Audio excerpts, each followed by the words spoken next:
Welcome my dear students, welcome to YouTube math.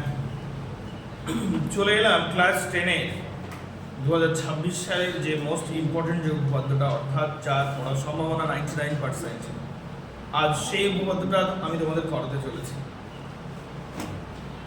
আমি আমার চ্যানেলেই ছিল 2025 সালের, আমি বলেছিলাম পিথাগোরাসের উপপাদ্যটা 100% কমন, সেটা কিন্তু পড়েই গিয়েছে।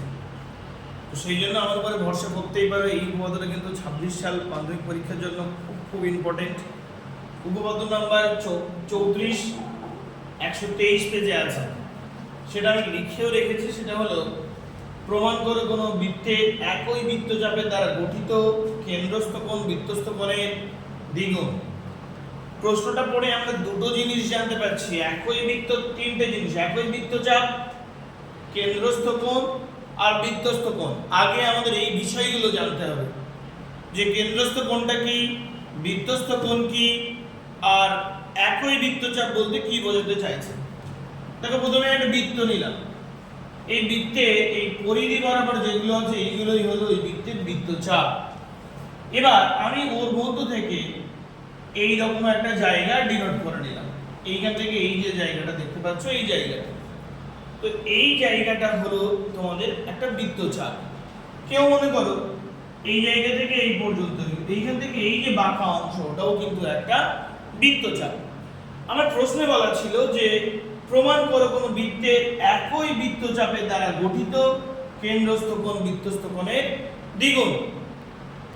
তো এই একই বৃত্তচাপের উপর অবস্থিত কেন্দ্রস্থ কোণ এবং বৃত্তস্থ কোণ আমরা জানি। তাহলে একটা বৃত্তের একটা কেন্দ্র আছে, আমি এখানে এই বিন্দুটা দিলাম, ওই বৃত্তের কেন্দ্র। সেই কেন্দ্রের সঙ্গে যদি এই বৃত্তচাপের দুটো অংশ জুড়ে দেওয়া যায়, দিলে একটা কোণ উৎপন্ন হচ্ছে, দিলে আমাদের এখানে একটা কোণ উৎপন্ন হলো। এই কোণটাকে বলা হচ্ছে কেন্দ্রস্থ কোণ। এই কোণটাকে কি বলা হয়? কেন্দ্রস্থ কোণ। এবং ওই একই বৃত্তচাপের উপর, পরিধির উপর যে কোনো একটা বিন্দু, ধরো আমি এই বিন্দুটা নিলাম, এরকম ভাবে যদি জুড়ে দিই, যেটা পাবো সেটাও পরিধিস্থ কোণ। যদি আমরা এই জায়গায় একটা বিন্দু নিই, ওই বৃত্তচাপের দুই প্রান্তের সঙ্গে জুড়ে দিলে এটাও কিন্তু একটা পরিধিস্থ কোণ। অর্থাৎ আমাদের দেখাতে হবে এইরকম কোণ একটা বৃত্তচাপের উপর গঠিত, এই যে কেন্দ্রে উৎপন্ন কোণ, সেই কোণটা পরিধিতে উৎপন্ন যে কোণ তার দ্বিগুণ হবে। আমরা কিন্তু এরকম দুটো নিয়ে কাজ করব না, আমরা একটা নিয়েই কাজ করব, যেহেতু একটা দিয়েই দেখানো মানে সবগুলোর ক্ষেত্রে সমান হয়ে যাবে। আমি যে কোনো একটা কোণ নিয়ে নেবো এখানে। তাহলে ছবিটা প্রথমে আঁকি, কি হবে?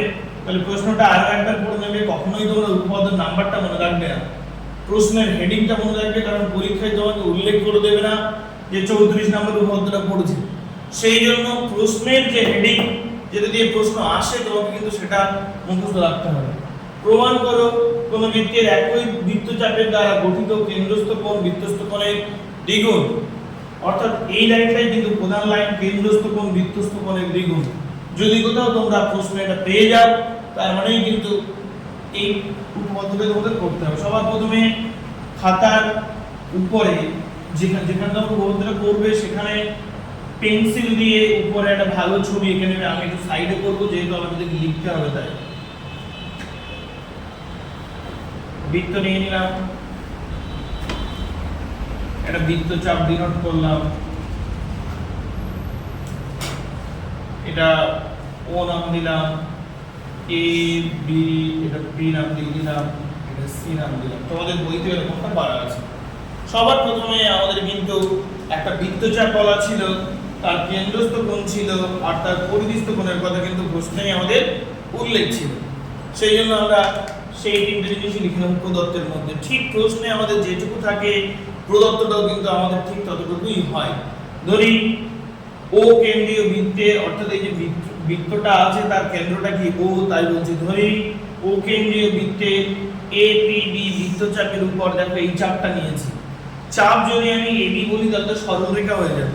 এটা যে কার্ভনেস আছে, সেই জন্য মাঝখানে আরেকটা বিন্দু দিয়ে আমাকে বলতে হয়, একটা নাম দিয়ে।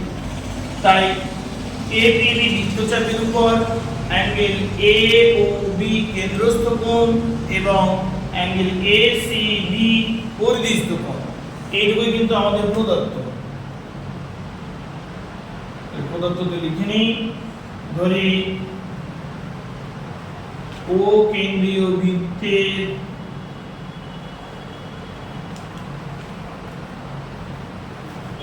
এপিবি বৃত্তচাপের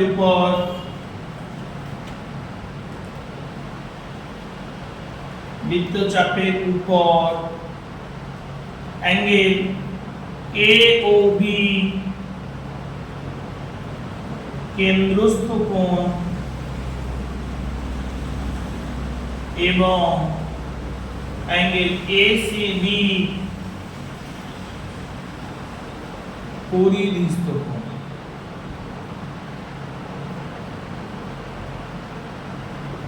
এটাই কিন্তু আমাদের প্রদত্ত।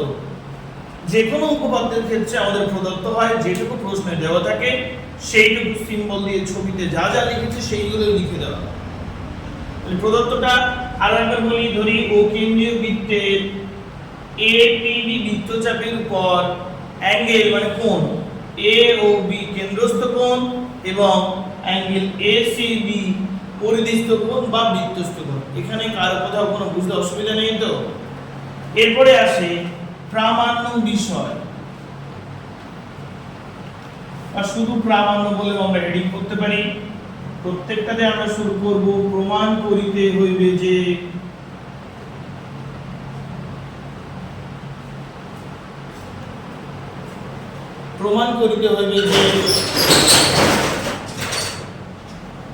অ্যাঙ্গেল এওবি অর্থাৎ ওটাই তো আমাদের কেন্দ্রস্থ কোণ এওবি সমান 2 অ্যাঙ্গেল এসিবি। এই কেন্দ্রস্থ কোণটা বৃত্তস্থ কোণের দ্বিগুণ। এরপরে দেখতে হবে আমাদের যদি কোনো উপপাদ্যের প্রমাণ থাকে তাহলে প্রমাণটা করে নিতে হবে। তো প্রমাণ এই অঙ্কের ক্ষেত্রে কি করতে হবে সেটাকে দেখে নিতে হবে। তবে কোনো রকমের কিন্তু কোনো ক্লু আমরা আপাতত এই জায়গা থেকে পাচ্ছি না, সেই জন্য কিন্তু যদি আমরা এই দাগটা টেনে দিই, দেখো টেনে দিলে একটা ত্রিভুজ তৈরি হবে। দেখে কি হয়, এই দাগটা যদি আমরা টেনে দিই, টেনে দিলে দেখো একটা ত্রিভুজ তৈরি হয়ে যাবে। সেই ত্রিভুজের এই অ্যাঙ্গেলটা হলো বহিস্থ অ্যাঙ্গেল, সেটা আবার এই কোণ আর এই কোণের যোগফল। একই রকম ভাবে এই কোণটাও বহিস্থ অ্যাঙ্গেল, সেটা আবার এই কোণ আর এই কোণটার যোগফল হবে। অর্থাৎ এই বহিস্থ অ্যাঙ্গেল আর এই দিকের বহিস্থ অ্যাঙ্গেল এই দুটো যোগ করে দিলেই দেখো আমরা টোটাল এওবি কোণটা পেয়ে যাই। সেই জন্য আমরা এখানে অঙ্কন করব। তাহলে অঙ্কন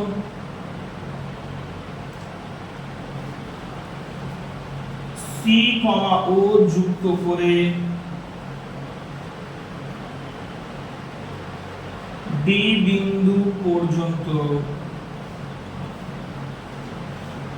বর্ধিত করিলাম।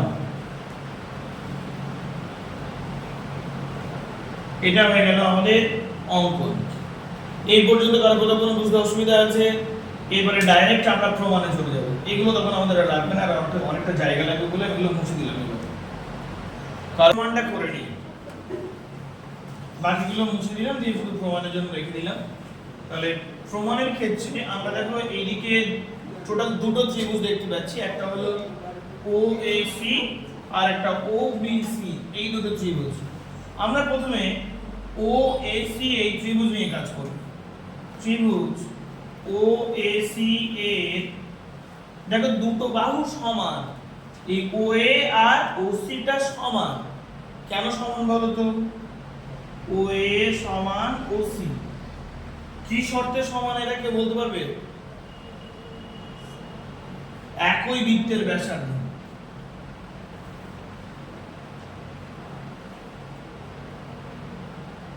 একই বৃত্তের ব্যাসার্ধ। এবারে দেখো যেহেতু ও এসি এই ত্রিভুজের দুটো বাহু সমান হয়ে গেল, তার মানে দুটো কোণ সমান।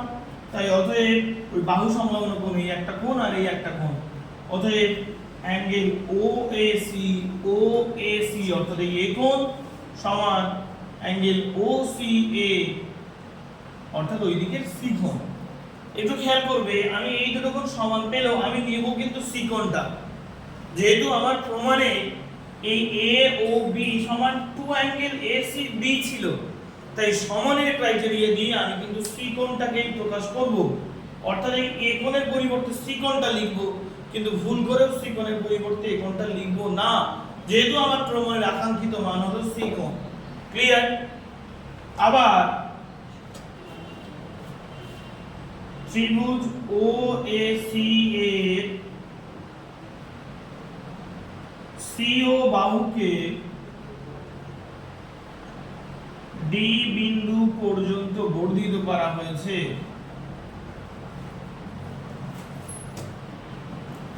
ডি বিন্দু পর্যন্ত বর্ধিত করা হয়েছে।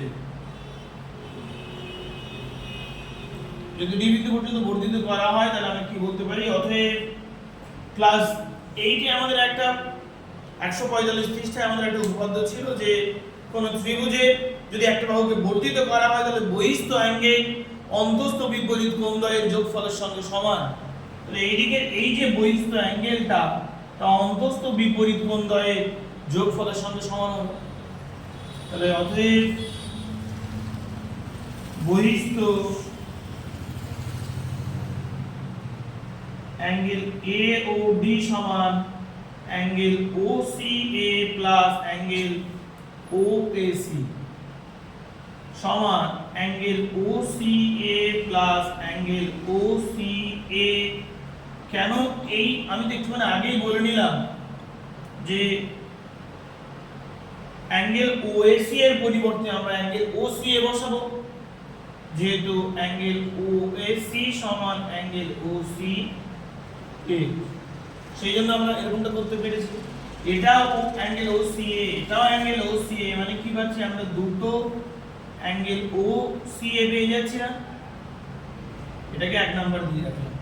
তাহলে এইদিকে AOD সমান টু অ্যাঙ্গেল OCA পেয়ে গেলাম।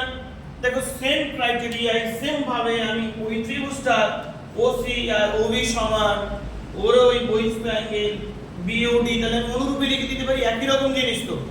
তাই বলছি অনুরূপে প্রমাণ করা যায় যে অনুরূপে ত্রিভুজ OCB থেকে প্রমাণ করা যায় যে কি প্রমাণ করা যায়, অ্যাঙ্গেল BOD সমান টু অ্যাঙ্গেল OCB। এটাকে 2 নাম্বার দাও, এখানে বা দিয়ে একটুখানি লিখে নিই অ্যাঙ্গেল AOD সমান। এখন যদি আমরা এই 1 আর 2 যোগ করে দিই কি পাবো দেখো তো, AOD প্লাস BOD, তার মানে তো ওই দুটো কোণ মিলেই তো AOB কোণ উৎপন্ন করে, তাই তো। সেই জন্য আমি লিখছি 1 যোগ 2 করে পাই। 1 যোগ 2 যদি আমরা করি তাহলে আমরা পাচ্ছি angle AOD plus angle BOD সমান টু অ্যাঙ্গেল OCA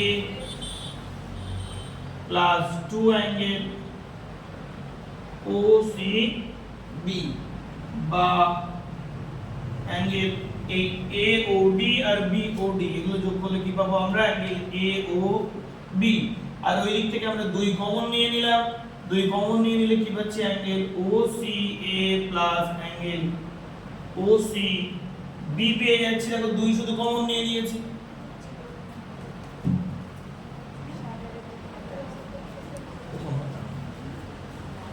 এদিকে অ্যাঙ্গেল OCA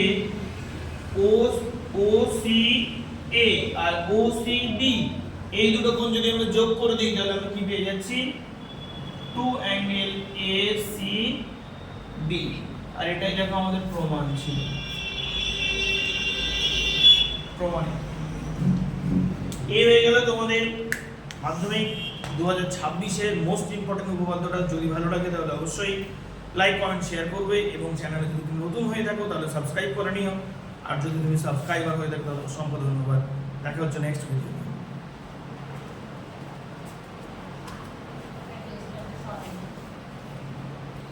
আমি এখানে দাঁড়ালে অনেকটা